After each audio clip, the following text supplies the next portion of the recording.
بسم اللہ الرحمن الرحیم۔ میں سعدیہ سہیل رانا، آپ کی دوست، آپ کی ساتھی۔ آج ایک بہت ہی دلخراش واقعات کا سلسلہ جو مری میں ہوا، اس پر بھی بات ضرور کرنا چاہوں گی۔ عوامل کچھ بھی ہوں، سردی کی وجہ ہو یا گیسز کی وجہ ہو، جسے وہ سائلنٹ کلر آکسیجن جو کنورٹ ہو جاتی ہے کاربوہائیڈریٹ میں، وجہ یہ ہے کہ اس میں بہت ساری اس قسم کے واقعات اور حالات کے بعد انسانی رویے بھی کھل کے سامنے آتے ہیں۔ یہ جو پیک سیزن ہوتا ہے برف باری کا، اس میں لوگوں کا جوش و خروش تو ہوتا ہی ہے، لیکن وہاں پہ موجود ہوٹلوں کے مالکان کے بڑھتے ہوئے حد سے بڑھتے ہوئے کرائے اور لوگ جب اس کو بزنس بنا لیتے ہیں اور انسانیت کو پس پشت ڈال دیتے ہیں، اور تفریح کی غرض سے جب ہم جاتے ہیں، گھروں سے نکلتے ہیں، اور اندھا دھند ایک دوسرے کی تقلید بھی مقصد ہوتا ہے ہمارا یہ ہوتا ہے، ہماری فیملی میں اتنے لوگ مری جا رہے ہیں، بھائی ہمیں بھی جانا ہے، کیونکہ یہ ایک چیلنج ہے، اگر وہ جا رہے ہیں تو ہمیں بھی جانا چاہیے، بجائے اس کے کہ ہم یہ حالات، آج کل اتنا ماڈرن دور ہے، آپ موبائل میں ویدر فورکاسٹ لیں، سڑکوں کا کیا حال ہے، کیا سچویشن ہے۔ بہرحال یہ تمام عوامل کو ایک طرف رکھتے ہوئے یہ ایک بہت ہی بڑا المیہ ہے، بہت تکلیف دہ امر ہے۔ بہت ساری قیمتی جانیں چلی گئیں، گھر سے وہ بچے معصوم جو گھروں میں بڑی ایکسائٹمنٹ کے ساتھ، خوشیوں کے ساتھ نکلے ہوں گے اور سارے راستے پلان کرتے ہوں گے، فوٹو کھینچتے، ویڈیو بناتے، جب ہم مری جائیں گے اور برف دیکھیں گے اور یہ سب کچھ کریں گے، اور ان کا انجام اس طرح ہوا کہ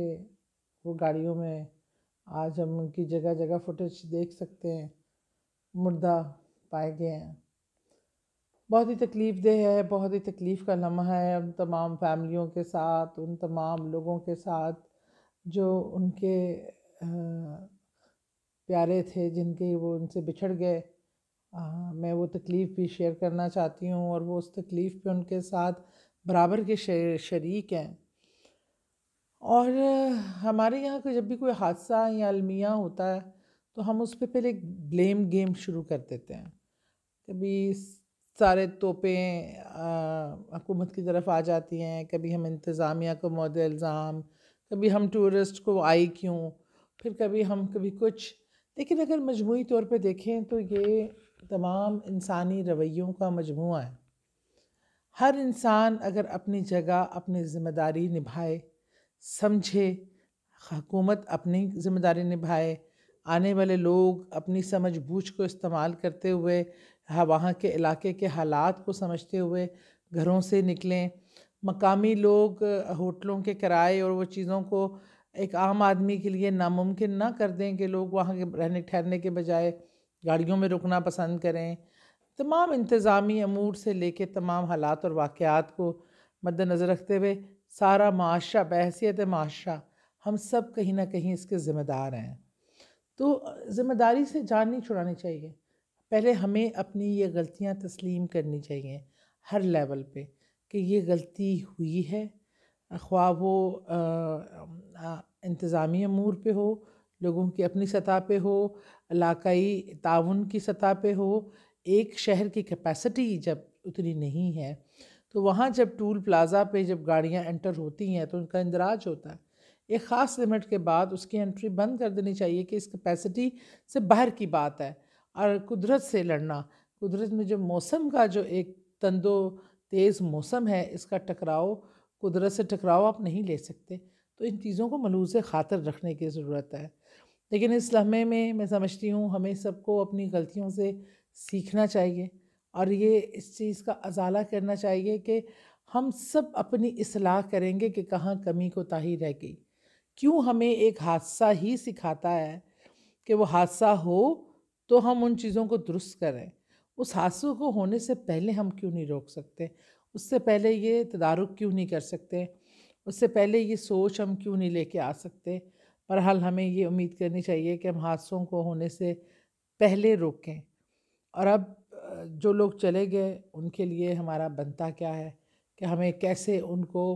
اپنی دعاؤں میں یاد رکھنا ہے، کیسے ہمیں ان کی آگے کے سفر کی آسانیوں کی بات کرنی ہے۔ تو میں سمجھتی ہوں کہ ایز اے قوم ہم سب ان خاندانوں کے ساتھ غم گسار ہیں، ہمیں انہیں اپنی دعاؤں میں یاد رکھنے کی ضرورت ہے، ہمیں قرآن پاک کی تلاوت کی ضرورت ہے، ہمیں ان کے لیے اللہ تعالیٰ سے آگے آسانیوں کی درخواست کرنے کی ضرورت ہے، ہمیں ذکر و اذکار کی ضرورت ہے جو آگے جا کے ان کے لیے آسانیوں کا سبب بنیں گے۔ اور ہم یہ ضرور کریں اللہ سے ایز اے معاشرہ اپنی غلطی کوتاہیوں پر بھی اللہ سے دعا مانگیں کہ اللہ ہم تیرے راستے سے بھٹک گئے ہیں، ہم ایک دوڑ میں ہیں، ہم ایک ایسی دوڑ میں ہیں جس کا کوئی اینڈ نہیں ہے، ہم ایک دوسرے کی مقابلے بازی میں ہیں، ہمیں ایک دوسرے سے بہتر بننا ہے، ایک دوسرے سے زیادہ چاہیے۔ اس دوڑ سے اس معاشرے میں اپنے رب کو جہاں بھلا کے اور ایک دوسرے کے حقوق کا جہاں یہ کرتے ہیں، تو یہ معاشرے میں جو یہ عذاب، یہ واقعات اور یہ حالات آتے ہیں، یہ تنبیہ ہوتی ہے اللہ کی طرف سے کہ سمجھ جائیں، اپنی سمت درست کریں، ایک دوسرے کے لیے دلوں میں محبت اخلاص پیدا کریں، ایک دوسرے کو دکھ سمجھیں، ایک دوسرے کے دکھ کو دکھ سمجھیں اور اس کا تمسخر نہ اڑائیں، اور ایز اے معاشرے میں ایز اے انسان اپنی فرائض کو سمجھنے کی کوشش کریں۔ بہرحال یہ دکھ کا لمحہ ہے، میری دعا یہ ہے کہ زیادہ سے زیادہ درود پاک پڑھ کر، ایک بار الحمد شریف پڑھ کر، 3 بار کل شریف پڑھ کر، سورہ اخلاص پڑھ کر جو اس دنیا سے چلے گئے ان کی مغفرت کے لیے دعا کی جائے۔ ہم سب ایک انڈیویجول حیثیت سے اگر ان کے لیے فاتحہ خوانی کر کے ان کو بخشیں گے تو یہ ان کے لیے آگے آسانی کا سبب بنے گا، ان کے خاندانوں کو اللہ تعالیٰ صبر عطا فرمائے، اور ہم سب کو ایسے معاشرہ اپنے میں اصلاح کی توفیق دے، ہم ایک دوسرے کے غم گسار بنیں، ایک دوسرے کے مسائل پہ ایک دوسرے کے ساتھ کھڑے ہو جائیں، اور ایک دوسرے کے دکھ میں برابر کے شریک ہوں، اور اپنے اپنے کردار اور رول کو سمجھنے کی کوشش کریں۔ اللہ تعالیٰ آپ سب کا حامی و ناصر ہو، اللہ ہم سب کو صبر کی توفیق دے، اللہ ہم سب کو اپنے راستے پہ چلنے کی توفیق دے، اللہ ہمیں سب کو ایک دوسرے سے محبت کرنے کی توفیق دے۔ بہت شکریہ۔